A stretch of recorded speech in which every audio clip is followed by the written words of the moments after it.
주님께 찾아가심으로 2025년 4월 25일 새벽기도회로 하나님께 나아가겠습니다.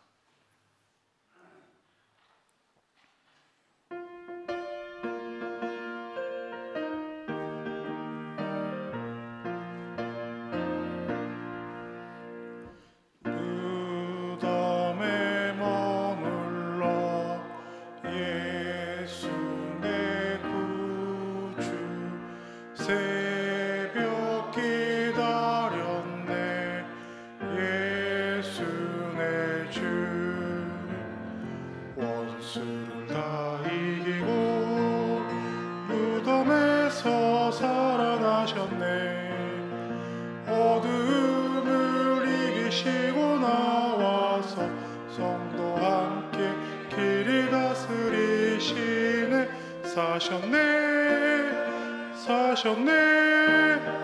예수 다시 사셨네. 헛되이 지키네. 예수 내 구주. 헛되이 봉하네. 예수 내 주. 원수 다 이기고 무덤에서 살아나셨네. 어둠을 이기시고 나와서 성도와 함께 길이 다스리시네. 사셨네. 예수 다시 사셨네. 거기 못 가두네. 예수 내 구주. 우리를 살리네. 예수 내 주. 원수를 다 이기고 무덤에서 살아나셨네. 어둠을 이기시고 나와서 성도와 함께 길이 다스리시네. 사셨네. 예수 다시 사셨네. 우리를 대표하여 7여전도회를 섬기시는 이은희 권사님께서 기도 인도해 주시겠습니다. 사랑의 하나님, 오늘 하루 첫 시간을 세워주신 수원성교회에서 새벽 기도로 시작하게 하심을 감사합니다. 이 새벽 시간을 통하여 하나님의 말씀과 은혜를 깨닫게 하여 주시고 우리들의 삶의 방향을 새롭게 설정하는 시간이 되게 하여 주시옵소서. 하나님, 저희들의 무지함을 용서하여 주시고 긍휼을 베풀어 주셔서 하나님이 약속하신 말씀 안에서 지혜로운 아들, 딸로 온전히 살아갈 수 있게 도와주시옵소서. 저희의 삶을 온전하게 하나님께 맡길 수 있는 믿음을 주시고 날마다 하나님을 바라보며 말씀을 묵상하며 말씀을 순종하며 하나님을 찬양하게 하여 주시옵소서. 간절히 원하옵기는 이 나라 이 민족을 도와주시옵소서. 대한민국의 현실을 불쌍히 여겨주시고 생명을 귀하게 여기고 서로를 존중하며 도덕적인 삶을 살아가게 하여 주시옵소서. 정치하는 사람과 지도자들에게 지혜를 주셔서 국민들이 아파하고 슬퍼하는 것이 없도록 국민들을 위한 정치를 할 수 있게 도와주시옵소서. 또한 우리 국민들이 새로운 지도자를 잘 선택할 수 있도록 도와주시옵소서. 하나님, 이곳에 수원성교회를 세워주시고 이 지역에서 하나님 주신 사명과 소명을 감당케 하시고 이웃을 돌보며 생명을 살리는 사명을 감당케 하심을 감사합니다. 간절히 기도하는 교회, 말씀 위에 바로 서는 교회, 후대의 신앙의 인재를 길러내며 하나님이 선한 뜻을 이루는 교회가 되게 하여 주시옵소서. 담임 목사님과 교육자님들을 세워주셨습니다. 영아로부터 장년과 노년부까지 한 생명 한 생명을 잘 생육하여 풍성한 열매를 얻는 일들이 일어나게 하여 주시옵소서. 이 시간 엄태현 전도사님 단회에 세워주심을 감사합니다. 전도사님이 말씀을 통하여 성령이 충만하며 은혜의 시간이 되게 하여 주시옵소서. 모든 말씀을 예수님의 이름으로 기도했습니다. 아멘.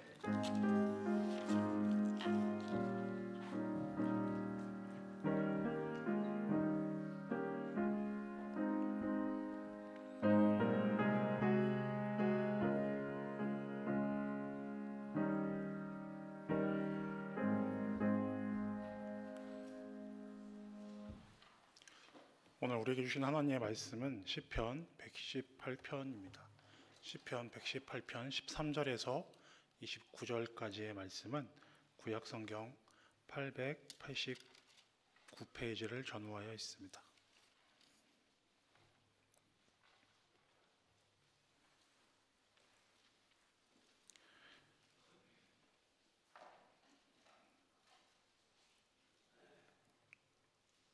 (118편) 13절부터 29절까지의 말씀을 한 절씩 교독하여 읽겠습니다. 제가 먼저 13절을 읽습니다.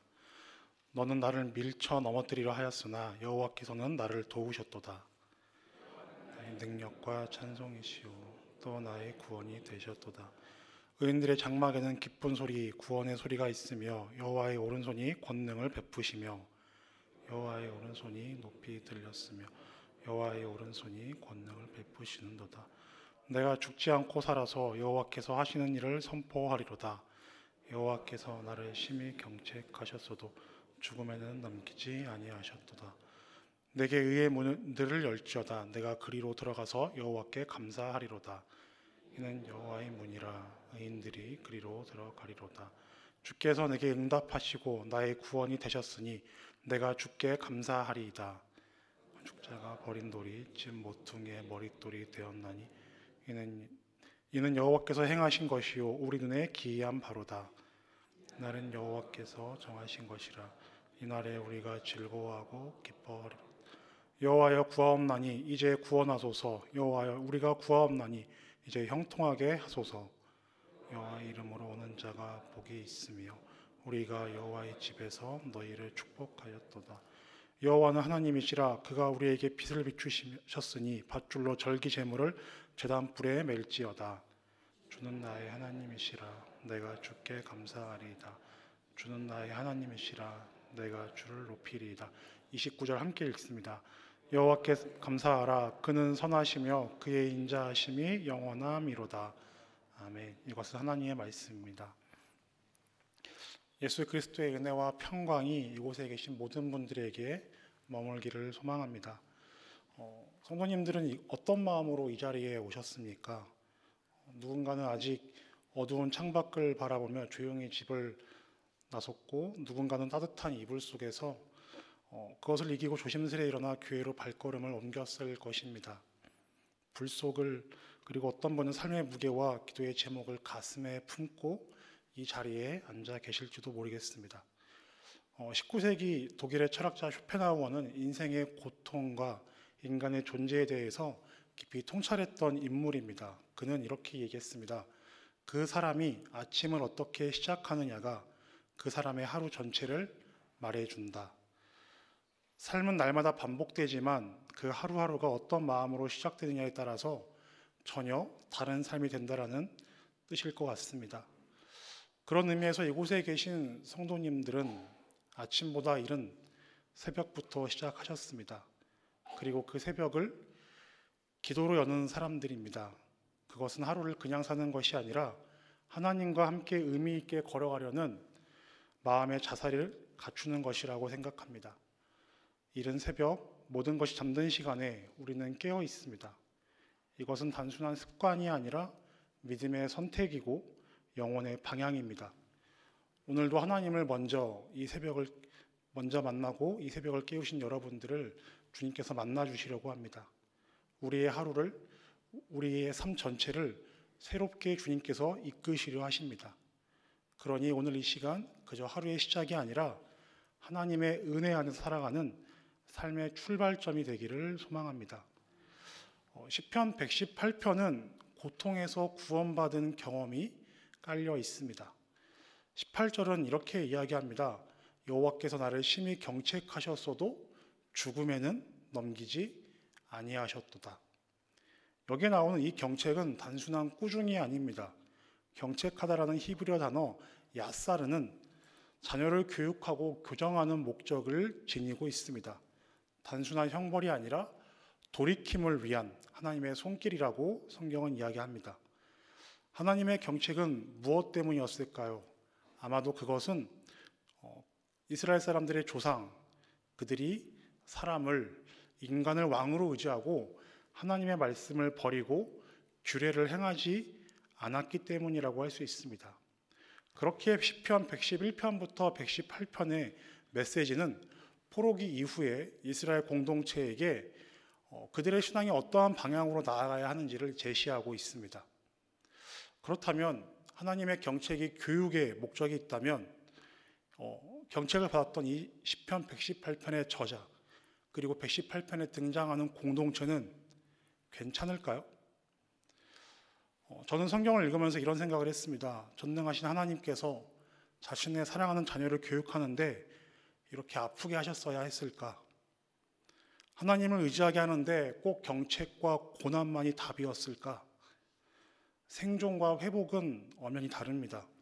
몸은 살았어도 마음은 무너질 수 있을 텐데 하나님은 꼭 이런 방법을 쓰셔야만 했을까? 그러한 현실을 우리는 9.11 테러 생존자들의 이야기에서 찾아볼 수가 있습니다. 수천 명이 목숨을 잃은 그 참혹한 날, 기적적으로 구조된 사람들 중에 많은 이들이 심각한 외상 후 스트레스 장애를 겪었습니다. 살아남았지만 살아있는 것이 곧 평안이나 감사로 이어지지는 않았습니다. 한 생존자가 이렇게 인터뷰를 했습니다. 저는 살아남았지만 그날의 시간을 아직 벗어나지 못했습니다. 저는 이 생존자의 고백이 어쩌면 더 현실적일 수도 있다고 생각을 합니다. 성경에는 이처럼 고난당하는 이들이 참 많이도 등장합니다. 우리가 잘 알고 있는 바울이 그랬습니다. 그는 복음을 전하다가 수차례 죽을 고비를 넘겼습니다. 고린도후서 11장에 보면은 매를 5번 맞고 3번 퇴장을 당하고 3번 파손되고 깊은 바다에서 하룻밤을 지새우는 극심한 고난의 삶이 기록되어 있습니다.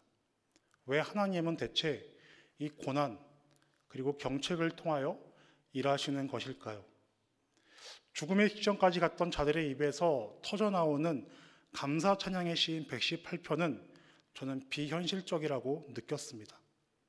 하나님의 꾸짖음도 그 꾸짖음을 당하는 이들도 마치 입을 맞추어 써내려가는 것처럼 118편이 보였습니다. 우리는 이 성경을 어떻게 이해할 수 있을까요? 성경의 저자뿐만 아니라 우리는 고난 앞에서 잘 넘어지고 쉽게 낙담합니다. 사는 것이 버겁고 살아있는 것이 이유가 없다고 느껴지는 때가 종종 있습니다. 감사하라고 하는데 감사가 잘 나오지 않습니다. 하나님의 뜻을 발견하는 것이 그 무엇보다도 힘든 때가 때때로 있습니다. 13절은 너는 나를 밀쳐 넘어뜨리려 하였으나 여호와께서 나를 도우셨도다 이렇게 말합니다. 나는 여전히 나를 밀쳐 넘어뜨리려는 그들을 바라보기에도 바쁠 때가 참 많이 있습니다. 이유 모를 고난 앞에서 우리가 할 수 있는 것은 자신의 나약함을 다시 마주하는 것일 뿐일 때가 어쩌면 누구에게나 있을 것입니다. 그런데 성경은 하나님께서 우리의 구원이 되셨다라고 말씀하십니다. 21절입니다. 주께서 내게 응답하시고 나의 구원이 되셨으니 내가 주께 감사하리이다. 21절에서의 구원은 히브리어로 예슈아라고 합니다. 단지 위기 탈출이 아니라 전인적인 회복과 하나님과의 관계 회복을 의미합니다. 이 깨달음은 단지 감정의 회복이 아닙니다. 우리의 존재의 회복입니다. 하나님의 내 삶의 주인이심을 고백하게 된 것입니다. 이 자리에 계신 분들 중에도 어떤 분은 오랫동안 기도했지만 아무런 변화가 없는 것처럼 느끼실 수도 있습니다. 마음의 문은 닫힌 것 같고 상황의 문은 벽처럼 느껴지기도 합니다. 도무지 회복되어지지 않을 것 같은 인생의 순간 앞에서 우리는 이 시편 기자처럼 당당하게 고백하지 못합니다. 어쩌면 욥의 아내가 말했던 것이 우리의 삶과 더 다 있을지 모르겠습니다. 욥의 아내는 극심한 고난 앞에서 하나님을 신뢰하지 못했고 오히려 남편 욥에게 하나님을 떠나라고 말했습니다. 욥기 2장 9절입니다. 그의 아내가 그에게 이르되 당신이 그래도 자기의 온전함을 굳게 지키느냐 하나님을 욕하고 죽으라. 욥 아내의 반응은 우리 안에 있는 인간적인 분노와 실망을 대변하는 것 같습니다. 오늘날에도 현대교회는 교회 내부의 문제로 많은 이들을 신앙의 길에서 떠나가게 하고 있습니다. 그들은 하나같이 말합니다. 하나님, 왜 막지 않으셨습니까? 우리가 잘 아는 C.S. 루이스는 아내의 죽음 이후에 이렇게 말했습니다. 진짜 위험이란 그분에 대해서 이처럼 끔찍한 사실들을 믿게 된다는 점이다. 내가 무서워하는 결론은 그러니 하나님이 없는 거야가 아니라 그러니 이것이 하나님의 실체인 거야. 더 이상 스스로를 속이지 마인 것이다.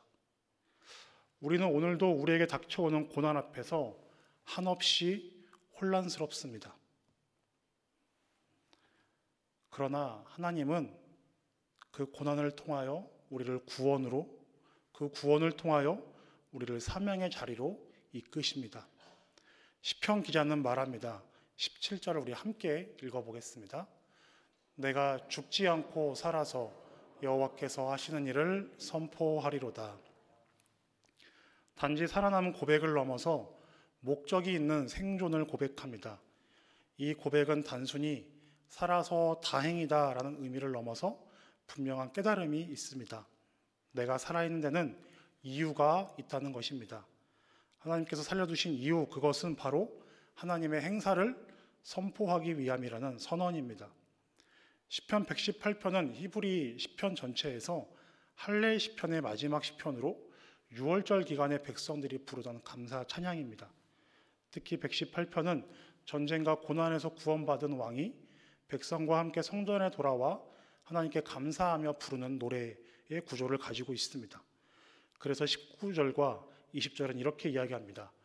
의인의 문들로 들어갈지로다. 이 표현은 예루살렘 성전의 문, 하나님께 나아가는 회복의 문을 뜻합니다. 죽음을 경험한 자, 패배의 끝에 건짐을 받은 자가 성전 문 앞에 서서 이렇게 외치는 겁니다. 이 문은 여호와의 문이라 들어가리로다. 이어서 22절은 또한 이렇게 이야기합니다. 건축자가 버린 돌이 집 모퉁이의 머릿돌이 되었나니. 이 말씀은 예수님께서도 인용하신 구절로 인간의 시선에서 버려졌던 존재가 하나님의 계획 속에서 중심이 되는 그 역설의 은혜를 보여주는 구절입니다. 고난을 통하여 구원을 경험하며 사명을 깨닫는 이는 사도행전에서도 그대로 나타납니다. 바울은 복음을 전하다가 사람들에게 배척당했습니다. 이단자로 오해받았고요. 로마 시민임에도 불구하고 채찍질 당하고 투옥되었습니다. 그러나 그의 삶은 복음의 머릿돌이 되었습니다. 그의 고난은 교회 공동체를 세우는 초석이 되었고 그의 편지들은 지금도 전 세계 교회를 지탱하는 말씀의 기둥이 되고 있습니다. 하나님의 사명을 붙드는 순간 인생은 머릿돌처럼 다시 쓰임받는 삶이 됩니다. 바울은 그 고난의 시간을 통과했습니다. 그는 복음을 전하다가 수차례 죽을 고비를 넘겼습니다. 그러나 그는 다시 한번 이렇게 고백합니다. 우리 고린도후서 4장 8절과 10절을 함께 한번 읽어보겠습니다. 우리가 사방으로 우겨쌈을 당하여도 쌓이지 아니하며 답답한 일을 당하여도 낙심하지 아니하며 거꾸러뜨림을 당하여도 망하지 아니하고 우리가 항상 예수의 죽음을 몸에 짊어짐은 예수의 생명이 또한 우리 몸에 나타나게 하려 함이라. 바울은 육체적으로는 살아 있었지만 그가 진정으로 붙든 것은 살아남음이 아니라 살아야 할 이유였습니다. 그 이유는 예수의 생명을 전하는 것이었습니다. 시편 기자도 동일합니다. 제가 다시 한번 17절을 읽겠습니다. 내가 죽지 않고 살아서 여호와의 행사를 선포하리로다. 살아있는 것이 끝이 아닙니다. 살아있는 이유를 깨달을 때 환경이 아니라 하나님의 그 나를 붙들게 됩니다. 우리 24절을 같이 한번 읽어보겠습니다. 이날은 여호와께서 정하신 것이라 이날에 우리가 즐거워하고 기뻐하리로다. 여기서 말하는 날은 단순히 하루 24시간이 아닙니다. 하나님의 주권 아래에 있는 그 시간, 즉 하나님의 계획과 뜻이 펼쳐지는 날입니다. 세상이 정해주는 날이 아니라 하나님이 정하신 시간, 때로는 그날이 고난의 날일 수도 있습니다. 그러나 그 안에 하나님의 선한 뜻이 있다는 것을 믿는 믿음이 바로 이날에 즐거워하고 기뻐하리로다라는 고백을 가능하게 합니다. 그래서 사도 바울은 감옥에서도 항상 기뻐하라라고 편지를 썼습니다. 디모데후서에서는 내가 선한 싸움을 싸우고 달려갈 길을 마치고 믿음을 지켰다라고 고백합니다. 아마도 바울은 상황이 아니라 하나님의 그 날을 붙드는 사람이었습니다. 고난의 날도 찬송의 날로 받아들였던 그러한 믿음의 사람이었습니다. 시편 기자와 바울은 동일하게 고난은 구원의 시작이며 사명의 시작이라고 말합니다. 어쩌면 지금 이 자리에 말할 수 없는 고통 가운데 계신 분들이 있을지 모르겠습니다. 그 고난의 이유를 제가 다 알 수 없고 다 설명할 수 없지만 분명한 것은 하나님이 지금 이곳에서 우리를 살리실 것이라는 것입니다. 그 분명한 근거는 오늘 말씀에서 찾아볼 수 있습니다. 우리 29절을 같이 읽어보겠습니다. 여호와께 감사하라. 그는 선하시며 그의 인자하심이 영원함이로다. 선하시다와 인자하시다는 이스라엘 백성에게 반복적으로 불려지는 하나님의 속성입니다. 히브리어 헤세드는 언약적인 사랑, 끝까지 버리지 않는 사랑을 의미합니다. 선하시고 인자하신 하나님은 우리를 살리실 것입니다. 지금 이곳에 계신 모든 분들에게 권면하기는 선하시며 인자하신 하나님께 감사함으로 나아가기를 소망합니다. 118편의 고백은 고난이 끝났기 때문에 하는 것이 아닙니다. 고난 속에서 하나님의 손길을 믿고 붙들기 때문에 드리는 고백입니다.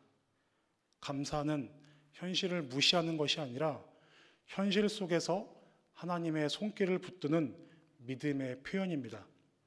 닫힌 문 같았던 인생이 사실은 하나님께로 향하는 문임을 깨닫는 그 순간 우리에게 감사는 흘러나옵니다. 바울은 감옥에서도 법정에서도 복음을 부끄러워하지 않았습니다. 오히려 하나님께서 나를 이 자리로 부르셨다라고 믿었습니다. 우리가 살아있는 지금 이 순간 하나님은 우리가 고난을 통과하게 하셔서 우리를 다시금 세상으로 보내십니다. 우리의 상처와 회복의 이야기를 통해서 하나님의 구원을 세상에 선포하게 하십니다. 내가 죽지 않고 살아서 여호와께서 하시는 일을 선포하리로다. 하나님은 고난 너머로 우리를 부르십니다. 그리고 그 자리가 바로 오늘 우리가 서 있는 자리라는 것을 깨닫게 하십니다. 누군가는 당신의 고백을 통해 벽이 아니라 문을 발견할 것입니다. 누군가는 성도님들의 눈물을 통해서 하나님의 오른손이 높이 들린 줄을 보게 될 것입니다. 존귀하신 성도 여러분, 오늘 시편 기자는 고난을 지나서 구원에 이른 이야기를 노래하지만 단순히 나에서 끝나지 않습니다. 그는 함께 기뻐하고 함께 노래할 것을 우리에게 요청하고 있습니다. 이날은 여호와께서 정하신 것이라 우리가 이날을 즐거워하고 기뻐하리로다. 이 구원은 공동체를 향한 구원입니다. 그래서 오늘 우리는 이 말씀 앞에서 묻습니다. 하나님께서 내 삶 가운데 행하신 구원의 일은 무엇입니까? 나는 그 구원을 어떻게 선포하며 살아가고 있습니까? 이제 더 이상 고난은 내 삶의 마침표가 아닙니다. 고난은 하나님의 구원을 시작하신 증거이며 우리를 통해 이어가실 증거이기도 합니다. 오늘 여러분의 삶의 자리가 하나님의 구원의 날이 되기를, 그리고 우리 모두의 입술을 통해서, 걸음을 통해서, 우리의 섬김을 통해서 여호와께서 하시는 일이 세상에 드러나기를 간절히 소망합니다. 우리는 살아남은 자가 아니라 부르심 받은 자입니다. 우리는 고난을 견딘 자가 아니라 은혜를 선포하는 자입니다. 주께서 정하신 이날에 감사와 찬송이 넘치는 그러한 삶이 될 수 있기를 간절히 소망합니다. 각자의 삶의 자리에서 나를 구원하신 그 하나님을 선포하시기 바랍니다. 여러분들의 그 선포를 통하여 하나님은 또 다른 구원을 계획하고 계십니다. 하나님은 사람을 통하여 일하십니다. 우리의 입술을 통하여 나오는 그 선포, 감사의 선포를 통하여 누군가는 하나님께 돌아올 것입니다. 나에게 그 막중한 사명이 있음을 늘 기억하며 살아갈 수 있는 모든 공동체 되기를 간절히 소망합니다. 함께 기도하겠습니다. 사랑하는 하나님 아버지, 어쩌면 오늘의 이 말씀이 고통의 그 한가운데 있는 자들에게는 너무 부담스러운 말씀일까, 와닿지 않는 말씀일까 참 무섭습니다.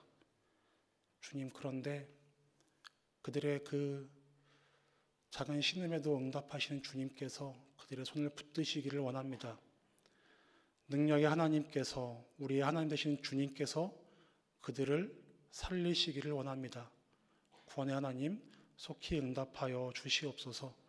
그들의 구원을 통하여 하나님께서 일하심을 기대하며 나아가는 공동체가 되어지기를 원합니다. 우리의 구원으로 끝나는 것이 아니라 우리의 그 구원의 경험이 여호와의 행사를 우리가 선포함으로 더욱더 하나님의 구원이 널리 선포되게 하여 주시옵소서. 우리 수원성교회 그러한 일들이 많이 일어났으면 좋겠습니다.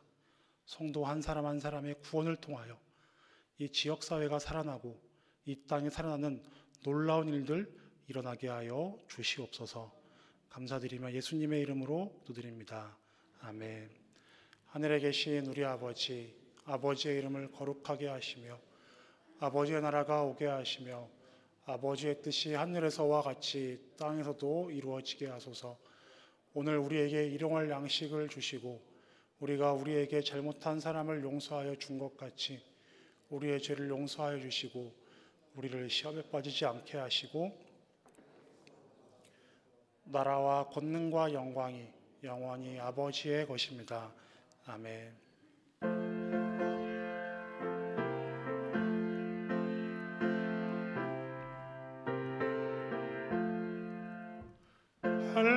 할렐루야, 우리 예수 부활승 전하셨네. 세상 사람 찬양하니 전사와 답하도다. 구주 예수 부활하사 사망 곳에 이겼네. 구주 예수 부활하사 사망 곳에 이겼네. 할렐루야, 우리 예수 왕의 왕이 되시고 우리들의 중보 대신 성령 증거하시네. 구주 예수 부활하사 처음 열매 되셨네. 구주 예수 부활하사 처음 열매 되셨네.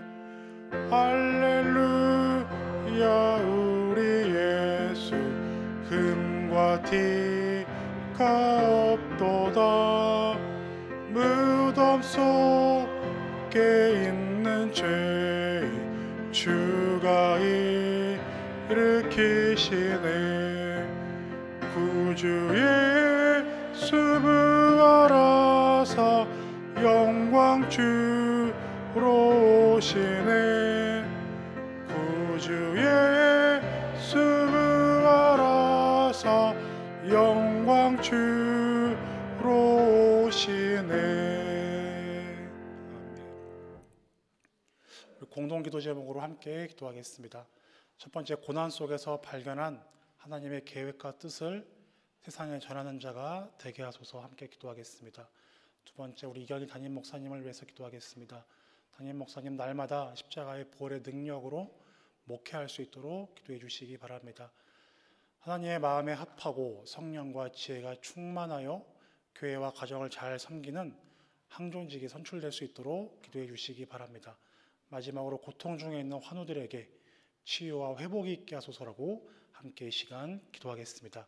개인의 기도 제목도 함께 기도하신 후에 음악이 마치면 우리 삶의 자리로 돌아가겠습니다. 함께 기도하시겠습니다.